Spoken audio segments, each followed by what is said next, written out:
Narito na ang mga trending na kwento sa mundo ng social media. Overexposed na mga picture nakuha sa intramurals ng isang universidad sa Iloilo, kinaaliwan online. Kakaibang pet na iginala sa mall, kinaaliwan ng netizens.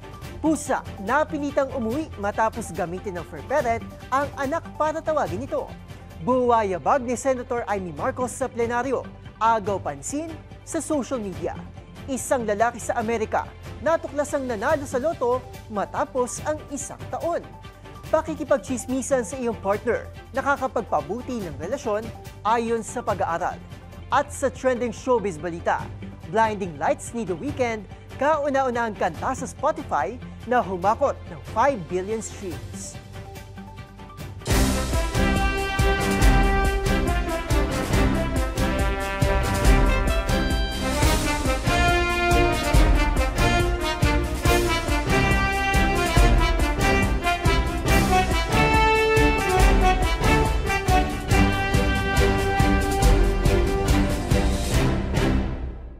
Iba't ibang mga nagva-viral na kwento na naman ang ating pag-uusapan. Mga trending sa social media na tiyak hindi lang nakakaaliw, kundi maring kapulutan din ng aral at kung minsan ay makabagbag damdamin din. Kasama buong pwersa na DZRH TV, ito ang TNVS, Trending and Viral Show. Nakahandang kumpletuhin ang buong kwento. Masaya, malungkot o isyong pambayan man yan, sagot na namin ang inyong tanghalian. Ako po inyong lingkod, Arnold Herrera ng DZRH TV. Una sa Pilipinas, una sa Pilipino.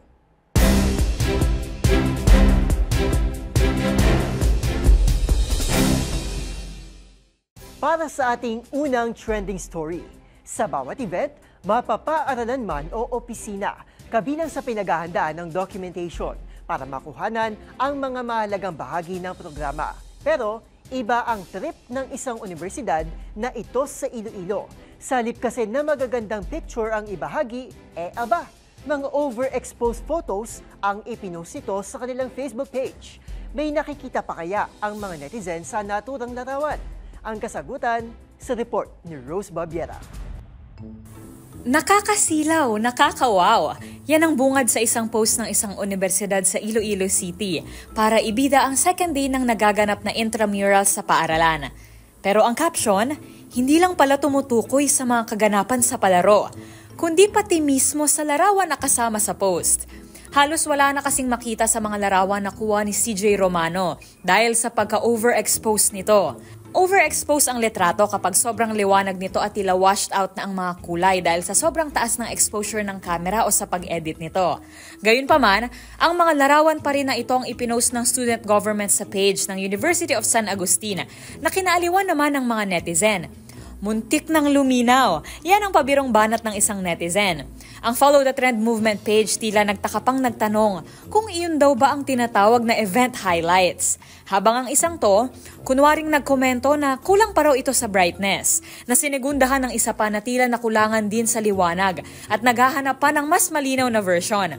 Ang post na ito ay isang halimbawa ng sarkastikong mga posts para kunin ang interes ng mga tao. Sa ngayon, ito ay may halos 10,000 shares na. Para sa DZRH TV, ito si Rose Babiera. Una sa Pilipinas, una sa Pilipino.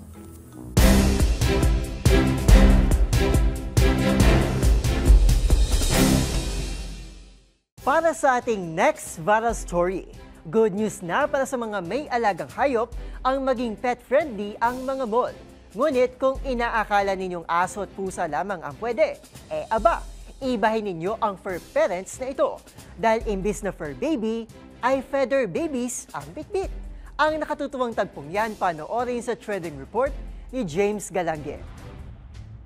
Iba nga naman ang bonding kapag kumpleto ang buong pamilya tuwing pumapasyal. Dahil bukod sa excitement na hatid ng mga chikiting sa mga mall, abay idagdag mo pa ang cuteness na dala naman ng mga fur baby gayong pet-friendly ng karamihan. Ngunit ibahin ninyo ang mga fur parent na ito na tampok sa video kung saan imbis na fur baby ay feather babies ang bitbit. Do ba do ba do ba do ba do ba do ba do ba do do ba do boo do a boo ba do ba do boo boo ba do. Meet ang mga itik na sina Burnok at Kikay na talaga nga namang parang lokal na kung pumasyal sa loob ng isang mall sa Pasay City. Ang mga anak, ang mga makukulit na bibe, may suot pang leash dahil baka nga naman daw sakaling makawala o di naman kaya'y makalipad. Dahil dito, agaw pansin na rin sila sa iba pang mga pumapasyal at nakikipaglaro na rin sa kanila. Samantala, aliw naman ang mga netizen sa mga anilay galang bibe kung saan ang ilan ay pabirong nagbabalak na dalhin ng kanilang mga exotic pets. Habang humakot ng naturang video na mahigit 1 million views sa TikTok sa loob lamang ng 5 araw. Para sa DZRH TV, ito si James Galange, una sa Pilipinas, una sa Pilipino.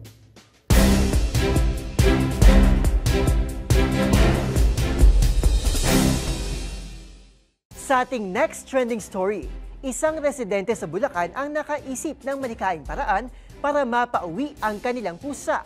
Ang gamitin ang kuting upang makuhang pansin ng ina. Sa viral video, makikitang itinaas niya ang kuting malapit sa bintana na agad namang napansin ng mother cat. Hindi nagtagal, lumingon ang pusa at agad na umuwi para sa kanyang mga anak. Ang nakatutuwang video, panoorin sa report ni Millie Borja.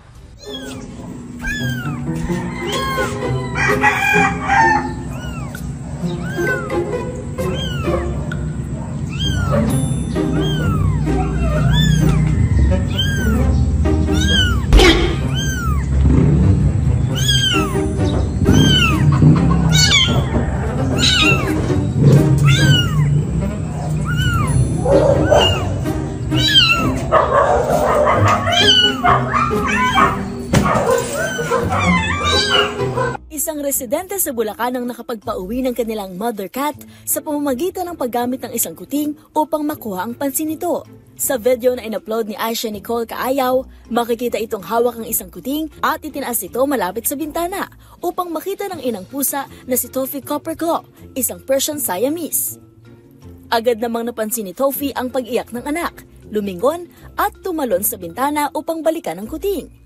Ayon kay Kaayaw, hindi umuwi si Tofi mula pa noong umaga at gutom na aniya ang kanyang mga anak. Ilang beses na raw nitong tinawag ang fur baby, ngunit hindi ito sumasagot.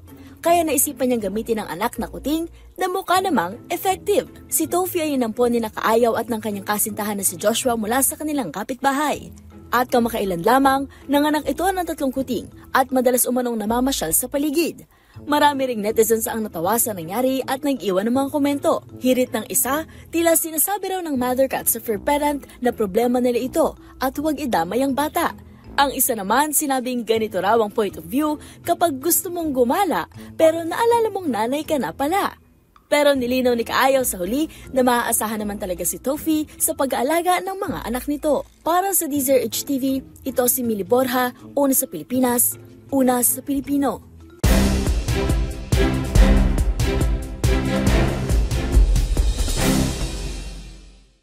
Sa ating sunod na istorya, kasunod ng kudeta sa Senado na siyang nagpatalsik kay dating Senate President Cheese Escudero. Agaw pansin naman ang kakaibang bag na ginamit ng Duterte Bloc member na si Senator Amy Marcos. Ang bag kasi na ito, tila patama sa mga korap at kurakot sa gobyerno. Silipin ng BB Bag sa aking ulat. Simbolikong naging pagdalo ni Senator Amy Marcos sa plenaryo. Isang araw matapos ang kudeta na siyang nagpatalsik kay Cheese Escudero bilang Senate President. Agad kasing umagaw pansin ang bagitong hugis buwaya na tinawag pa nitong BB Bag. Sa isang video, pinatamaan nito ang mga buwaya o korap na politiko. Nahuli na ako ng isa. Dapat makulong silang lahat. Ilan ba sila lahat, ma'am? Lahat ng buhaya, lahat ng lulong. Ito'y sa gitna rin ng biglang balasahan ng chairmanship sa mga komite ng Senado, pagpapalit ng pwesto ng minorya at mayorya, gayon din ng mga tensyonadong pagdinig sa Kamara at Senado kaugnay ng maanumalyang flood control projects ng DPWH. Sa hiwalay na Facebook post ng Senadora, nabili raw nito ang BB Bag sa isang China-based online marketplace, kalakip ang picture ng mismong parcel at screenshot ng order na nagkakahalaga ng higit 2,000 pesos. Ayon sa manufacturer na handbag, ang viral buwaya bag ay may adjustable strap, zipper closure, polyester lining at detailed edges. May haba ito na higit 19 inches at taas na 5.1 inches at may 3 color variations na red, black at dark brown, gaya ng pinili ng Senadora. Maliban sa Temu na pinagbilhan ni Marcos ng buwayabag, may kahalintulad na variant din ito sa iba pang online shopping platforms tulad ng Lazada at Bracalini na naglalaro mula higit 1,000 pesos hanggang 173,000 pesos. Para sa DZRH TV, ito si Arnold Herrera. Una sa Pilipinas, una sa Pilipino.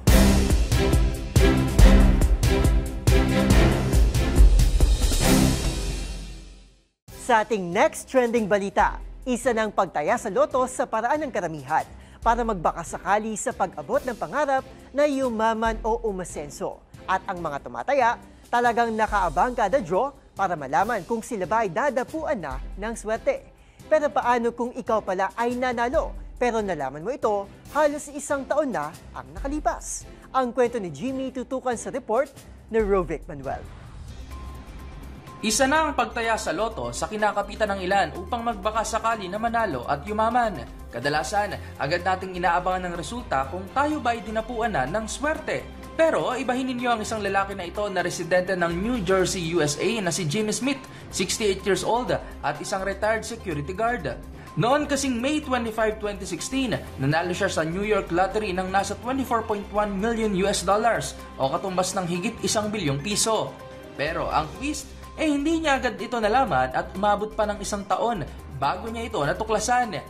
Tinayaan ni Jamie ang kombinasyong 5, 12, 13, 22, 25 at 35 sa isang grocery and tobacco shop malapit sa kanilang lugar.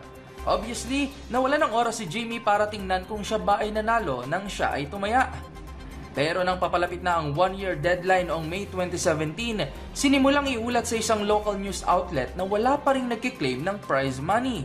Swerte namang napanood ni Jimmy ang balita 2 araw bago ang deadline.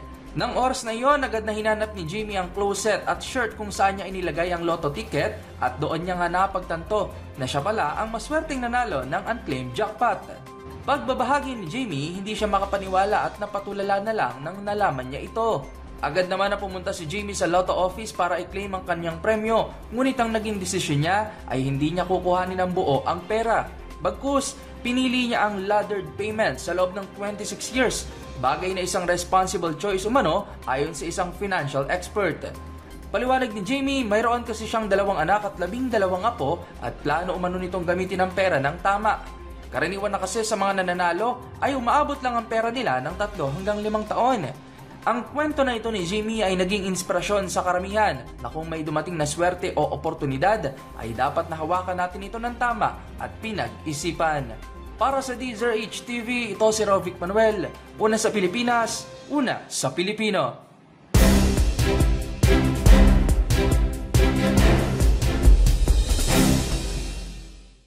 Sa susunod na trending balita, tila bahagi na ng kultura natin ang pakikipagchismisan. Karaniwan sa mga grupo ng mga nanay tuwing umaga o hindi naman kaya ay sa tuwing nakikita ang mga barkada at pwede rin sa mga magkarelasyon. Bagaman may limitasyon, hindi rin maitatanggi na ito ay bumubuhay sa usapan at nagdadala ng katuwaan. Tulad na lamang ng lumalabas sa isang pag-aaral na may mabuting benepisyo pala ang chismis session para sa mga magkarelasyon. Kung paano, alamin sa report ni Dustin Bayog. Hindi sa latang oras ay tama ang pagchichismis, lalo na sa buhay ng ibang tao. Pero, maaari rin pala may maitulong ito sa mga taong may karelasyon. Ayan lang naman kasi ang sinasabi sa isang pag-aaral sa University of California na mayroong magandang benepisyo ang gossiping o chismis sa isang romantic relationship. Sa kanilang pag-aaral, sinuri nila ang porsyento ng 76 couples of same and different genders ng kanilang araw kabilang komunikasyon sa public at private setting.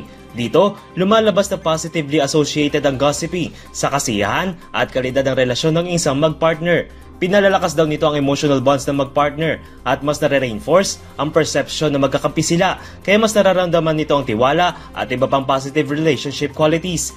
Ito rin daw ay nakatutulong upang mapansin din nila ang kanilang sarili at mapag-usapan mga tamang behavior at expectations para mas tumibay at mas mapayapa ang kanilang relasyon. Samantala, hindi naman bahagi ng pag-aaral ang subject o ano ang pinag-usapan sa tuwing nag-gossip ang isang couple. Gayon din ang setting at iba pang descriptive factors. Para sa DZRH TV, ito si Dustin Bayog. Una sa Pilipinas, una sa Pilipino.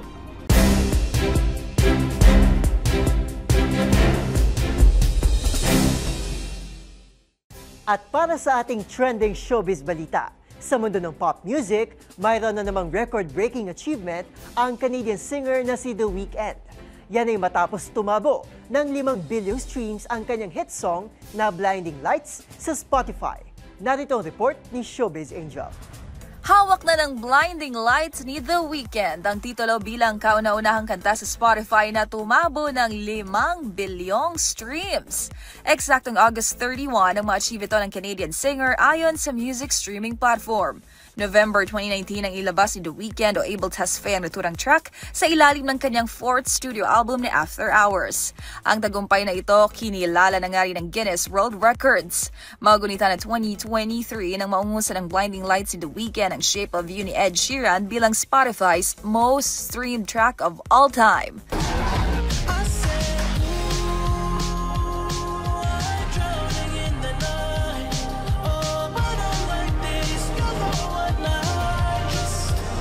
Samantala, kamakailan lang din nag-number 1 ang Blinding Lights sa top hot R&B hip-hop songs of the 21st century chart ng Billboard.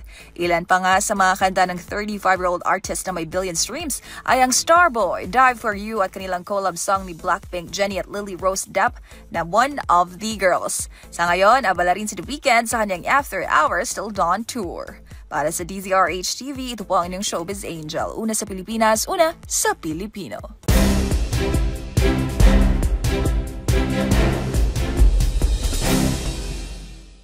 At yan ang mga kwentong kinagiliwan, pinusuan at gumawa ng ingay sa social media. Kung meron di kayo mga katulad na istorya, ay i-share nyo na yan sa ating comment section o di naman kaya itag nyo kami sa TikTok at DZRH News. Maraming salamat po sa inyong patuloy na pagtangkilik sa ating programa. Magkita-kita tayo muli bukas para maling himayin, tuklasin at buuin ng mga detalye para kapag nakita mo ang viral video na may nag-share, ikaw na mismo ang magdaragdag ng mga impormasyong nalaman mo sa TNVS, Trending and Viral Show. Mula sa kauna-unahan sa Pilipinas, DZRH, ako po si Arnold Herrera. Una sa Pilipinas, una sa Pilipino.